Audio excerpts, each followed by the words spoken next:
Welcome to the Deep Dive, where we cut through the noise to get you truly well-informed. Today, we are plunging into a legislative behemoth, the One Big Beautiful Bill Act.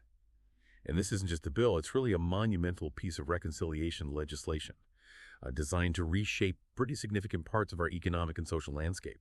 When we say monumental, we absolutely mean it.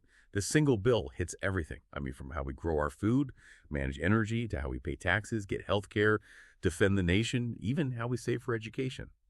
So our mission today is simple. Give you, our listener, a clear shortcut. Help you understand the most important, maybe even surprising changes that could genuinely affect your life. We're not just reading the bill text. We want to distill it down to, the practical impacts. Exactly. And it truly is a legislative leviathan. You've got proposals pulled together from, 11 different House committees? And what makes these reconciliation bills so, powerful is how they bypass some traditional hurdles, like the filibuster in the Senate, which means their provisions are particularly impactful, harder to block, so it's even more crucial to understand what's in them.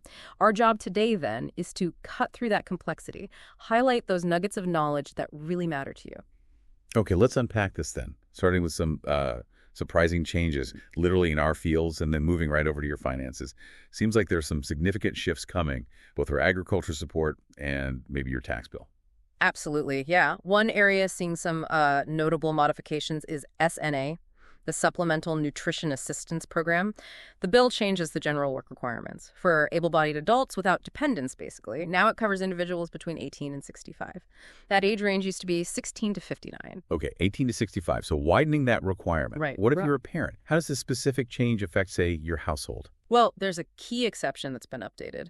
Parents or household members responsible for a child under the age of 7 are now exempt from those work requirements. 7? Wasn't it 6 before? It was 6, yeah, so that's an increase. Also, another detail, states are now explicitly prohibited from using household internet costs when they figure out the excess shelter expense deduction for SNAP. So you can't deduct internet costs anymore for that calculation. That could potentially lower benefits for some then. It could, yes. It removes that specific expense from the calculation. Fascinating how granular this gets. Okay. Beyond SNAP, what else is happening with agricultural support programs? Well, the Dairy Margin Coverage Program sees some revisions, definitions, limits. Production history is now set based on the highest annual milk marketings from 2021 to 2023. And the coverage limit, it's raised to the first 6 million pounds for both Tier R and 2 premiums. That's up from 5 million pounds before. 6 million pounds. So that helps larger dairy operations quite a bit more, presumably. Potentially, yes. It allows them to cover more of their production under the program, providing maybe more financial security for those larger producers. And there's also something new for livestock producers, additional payments for unborn livestock death losses if they happen on or after January 1st, 2024. The payment rate is up to 85% of the lowest weight class payment. It's very specific. Wow, unborn livestock death losses. Yeah. That is specific. Shows the level of detail here. It does. It highlights how the bill tries to address, particular kinds of risks producers face. Okay, let's shift gears from farms to, your wallet. What does this mean for you, the taxpayer? Right. Moving to taxes. The bill extends and, in some cases, enhances several key individual tax relief measures. Things like the reduced tax rates, the increased standard deduction, the increased child tax credits. Those are generally extended. Though for the child tax credit, for instance, there's a requirement now. You need a Social Security number for the taxpayer and at least one spouse on a joint return to qualify. Okay, extensions are one thing. But this next part really caught my eye, and I think it will for a lot of listeners. The bill introduces entirely new above-the-line tax deductions. Is that right? That is right. Yeah, this is pretty interesting. Through 2028, there's a new deduction for qualified tip income and another one for qualified overtime income. Tip income and overtime income. Both are for individuals whose earned income doesn't exceed certain amounts. For 2025, that threshold is $160,000. It'll be adjusted for inflation after that. Okay, $160,000 income cap. Right. And it's designed, to provide some tax relief specifically for workers who rely heavily on tips or work a lot of overtime. To claim these, you do need a work-eligible Social Security number for yourself and your spouse if you're filing jointly. Got it. And then there was something else specific that jumped out for education savings. Trump accounts. Sounds like a new kind of savings vehicle. What are these? How do they maybe compare to something like a 529 plan? Yeah, the name Trump accounts is certainly new in this legislation. functionally, they're newly defined savings accounts. Kind of similar in their goal to 529 plans, you could say, created by the Secretary for the exclusive benefit of an eligible individual or their beneficiaries, or created in the U.S. for kids under 18 or their beneficiaries. And they have to be funded by a qualified rollover contribution and designated as a Trump account right when they're set up. So funded by rollover, designated at setup. Any limits or timing things we should know? Yes. No contributions can actually be accepted before 12 months after the bill is enacted. So there's a waiting period. It's definitely a new approach to incentivizing education savings. Interesting. Okay. What else on the tax front? Well, on a different note, the bill permanently extends the new markets tax credit. Well, that's significant. That program targets investment in low-income communities, right? Exactly. Making it permanent is a big deal for community development finance. And also for individuals who don't itemize their deductions. The partial deduction for charitable contributions is expanded quite a bit, actually. How much? It goes from $300 or $600 for joint filers up to $1,000 or $2,000 for joint filers. Wow. $1,000 or $2,000. And importantly, with no termination date. So that's now a permanent feature, seemingly designed to encourage broader charitable giving. Okay, so from agriculture and personal finance, we're already seeing how this bill reshapes economic incentives. Let's turn now to an area where policy shifts can have really profound long-term consequences: energy and environmental initiatives. This section seems to paint a very clear picture of changing national priorities. It certainly does, yeah. We see several pretty significant rescissions of funding, cutting funds for clean energy and climate programs that were previously established. Like what specifically? Well, for example, the bill cuts funding for clean heavy-duty vehicles. It repeals the Greenhouse Gas Reduction Fund entirely. Repeals it, okay. Yeah. And it rescinds funding for diesel emissions reductions, air pollution initiatives, including those specifically for schools. Funding for the low-emissions electricity program, also rescinded. And for certain clean air rules under Section 211 of the Clean Air Act. So it's a broad shift away from some of those prior environmental investments. Definitely sounds like it. So with that backdrop, what does this mean for future renewable energy projects? Yeah. Especially if they're planned for federal lands. Well, the bill introduces new fees specifically for those projects on federal land. There's an acreage rent, which they collect until the project actually starts generating energy. And then there's an annual capacity fee, which is based on the project's energy capacity. So rent first, then a fee based on output. Right. And there are also late payment fees and, provisions for terminating the lease if things aren't met. It could potentially add new financial hurdles for developing solar, wind, geothermal projects on public lands. Right. Adds to the cost structure. And on the flip side of that coin, what about traditional energy? Oil, gas, timber. Any shifts there? A very clear mandate here. The bill requires the Secretary of the Interior to conduct a minimum of 4 oil and gas lease sales every year. In states like Wyoming, New Mexico, Alaska, and others are listed. 4 lease sales minimum per year. Yes. And it requires offering not less than 50% of the available land for leasing in those sales. Additionally, there are provisions to increase annual timber sales on public lands, rising by at least 20 million board feet each year, starting in 2026 and going through 2034. So a significant push to boost domestic fossil fuel and timber activity on public lands. That seems to be the direction, yes. A strong signal there. Okay, and getting really granular again. There were some very specific restrictions tied to clean energy tax credits, something about prohibited foreign entities. This sounds important. Who are these entities and why does this matter for, say, building clean energy projects in the U.S.? Yes, this is a crucial detail. Really aims at national security within the energy supply chain. For several key clean energy credits, think zero-emission nuclear, clean electricity investment, carbon capture, clean fuel production. The bill introduces these strict restrictions related to prohibited foreign entities. And who falls into that category? It includes entities that are considered foreign adversaries, entities identified as Chinese military companies, or those on certain other restricted lists issued by the U.S. government. Now, what's really critical here is how the restriction works. The tax credit can be disallowed if a taxpayer receives material assistance from one of these entities. Material assistance, what does that mean in practice? Is it just money? It's defined very specifically. It includes direct costs, eligible components, or even just constituent elements of an eligible component. The bill sets up something called a material assistance cost ratio, and it mandates the Secretary issue safe harbor tables by the end of 2026. Safe harbor tables, to clarify things. Exactly. to help identify the percentage of total direct costs that might be attributable to a prohibited foreign entity.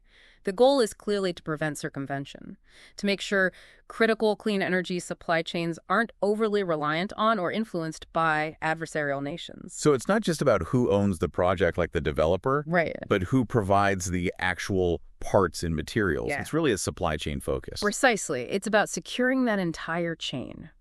And furthermore, kind of related, several clean vehicle and energy efficiency tax credits are just terminated. Terminated completely. Which ones? The popular clean vehicle tax credit, the one many consumers use for EVs, the qualified commercial clean vehicle credit, the alternative fuel refueling property credit, that one ends June 30th, 2026, and the energy efficient home improvement credit for property placed in service after December 31st, 2025. Wow, that's a lot of incentives ending. That'll definitely impact consumers looking at EVs or, home energy upgrades. It certainly changes the financial calculation for those purchases, yes. Okay, let's pivot now to areas that touch millions of lives very directly. Healthcare, national defense, and border security. Seems like there are substantial changes tucked away in this bill here, too, affecting public services, national security. Yes. In healthcare, particularly looking at Medicaid, the bill mandates state agencies use the Social Security Administration's Death Master File, starting in 2028 on a quarterly basis, to verify if enrolled providers are, deceased. Okay, using the Death Master File for provider verification. Yeah. Aimed at fraud, I assume.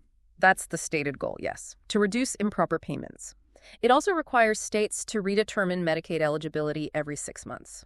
That starts December 31st, 2026. But only for individuals covered under the Medicaid expansion part of the program. Every 6 months. That's more frequent than often happens now, right? Mm-hmm. Could affect continuity of coverage for some people. It's definitely more frequent than the standard annual redetermination. It could potentially lead to more people losing coverage if paperwork isn't completed on time, for example. Requires more vigilance from both the state and the beneficiary.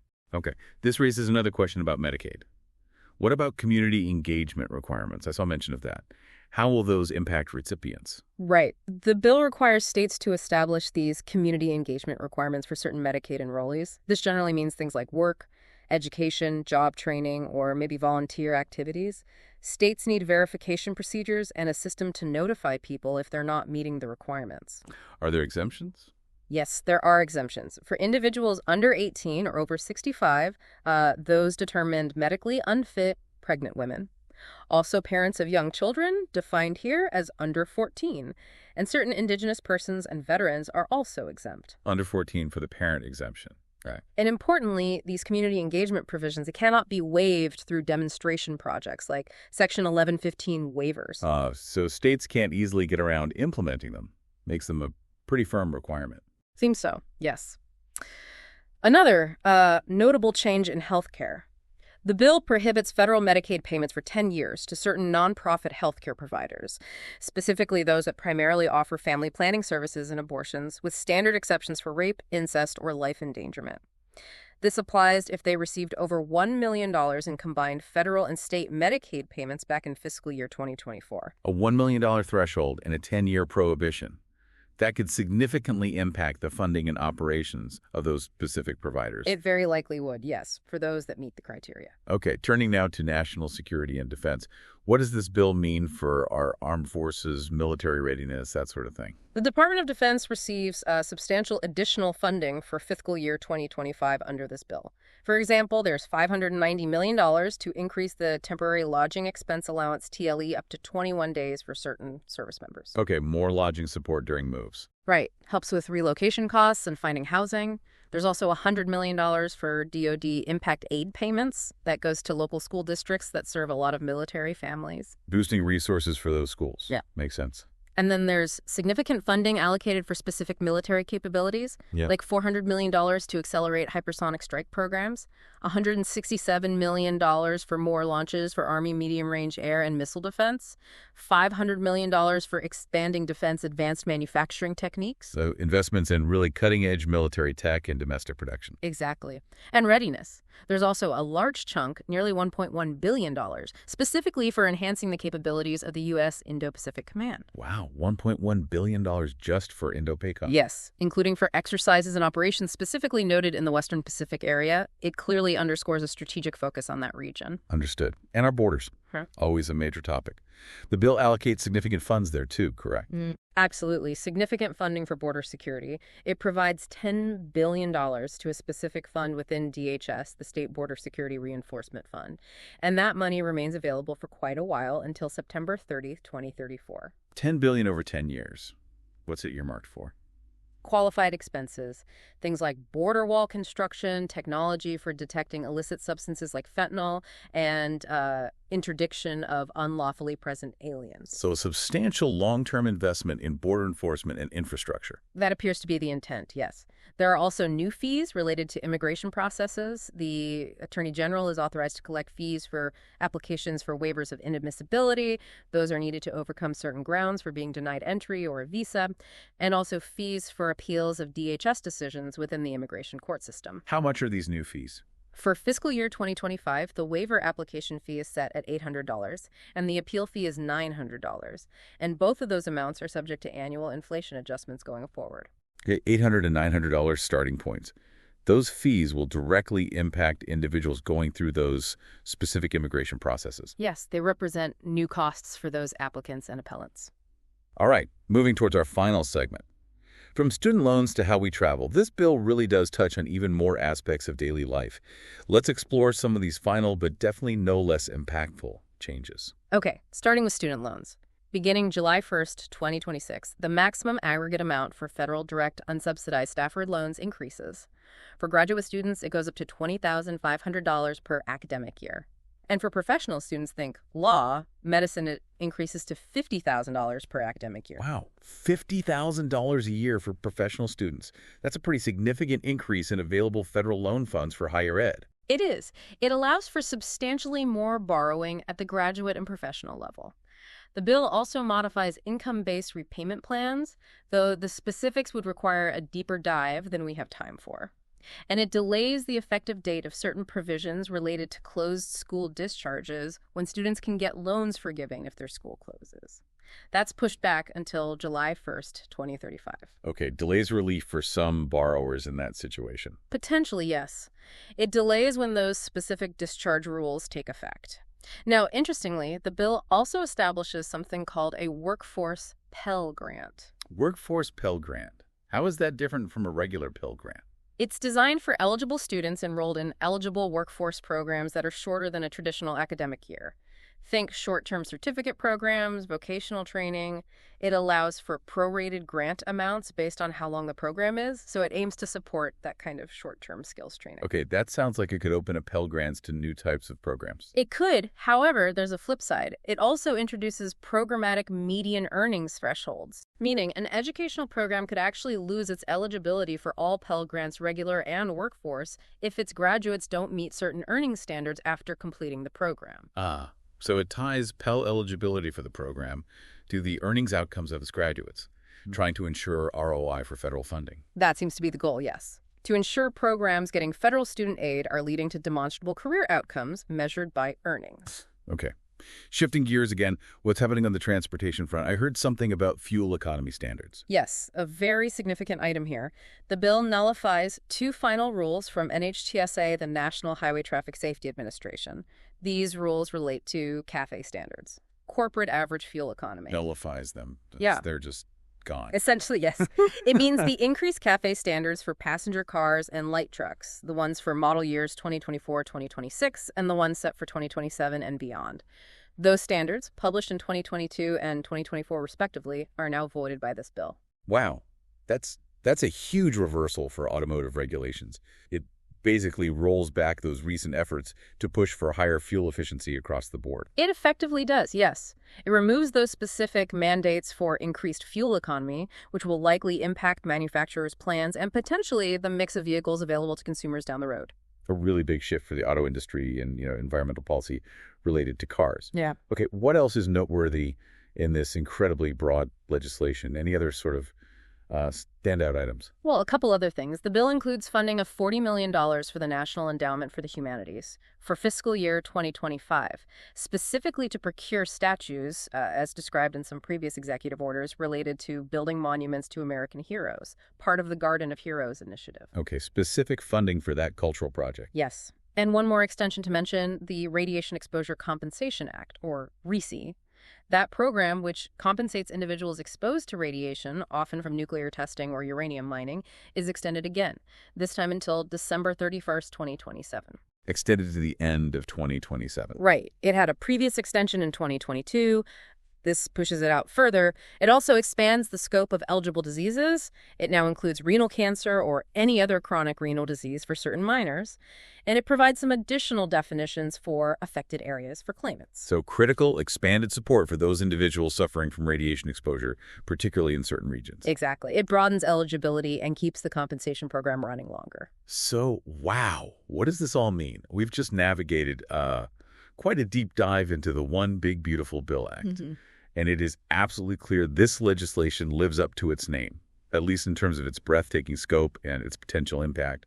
It feels like a sweeping recalibration of policy across just so many different sectors. It really demonstrates the incredibly diverse ways federal policy can shape our lives, doesn't it? From, like you said, the price of food, how you save for college, to the type of car you might buy, the security of our borders. It's just such a powerful reminder that these legislative decisions, especially ones this big, often have these far-reaching, interconnected effects across areas that might seem unrelated at first glance. Absolutely. Whether it's that new tax deduction for tips or the really intricate details about who can provide parts for a clean energy project or the specifics of how often Medicaid eligibility is checked. This deep dive has, we really hope, offered you an aha moment or two, cutting through some of that legislative jargon to get at the real-world impact. Yeah, and we've seen how the single act tries to balance all these different interests, reduce spending here, increase it there, adjust tax policy, tweak regulations, and ultimately influence the national debt, all bundled together. So as you reflect on all this, maybe consider this provocative thought. How do such sweeping pieces of legislation, the ones designed to tackle these really broad economic and social goals, how do they ultimately prioritize things? And how do they end up reshaping the individual choices, the opportunities that are available to all of us? After hearing about all these changes, what stands out most to you?